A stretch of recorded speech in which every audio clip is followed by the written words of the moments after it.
कराची के मारूफ कारोबारी इलाके ओल्ड सिटी एरिया में भत्ताखोर फिर सर उठाने लगे। भत्ताखोर का निशाना बनने वाले जोड़िया बाजार के ताजिर को धमकी आमेज फोन कॉल 1 माह से मौसूल हो रही थी।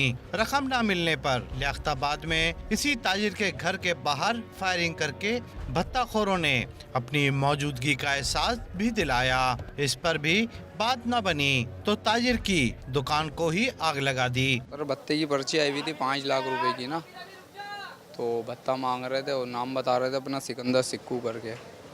वो तकरीबन 1 महीने से प्रॉपर ही आ रही थी कॉल मेरे को ना, व्हाट्सएप पे आ रही थी। उसने कल रात को आग लगा दी।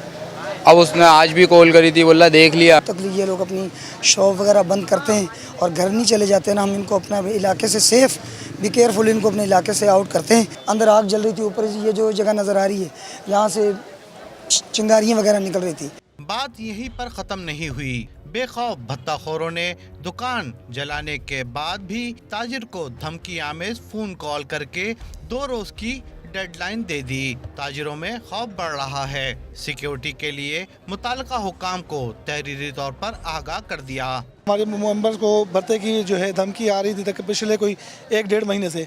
इन्होंने हाई अथॉरिटीज़ को लेटर भी लिखे हैं, हमने भी लिखे हैं, उसके बावजूद इनका हमको कोई रिस्पांस नहीं है। आईजी सिंध ने इन वाक़यात का नोटिस लेते हुए DIG CIA को कार्रवाई करके रिपोर्ट इरसाल करने की हिदायत कर दी। कैमरामैन शफीक दिलशाद के साथ इमरान हफीज, डॉन न्यूज़, कराची।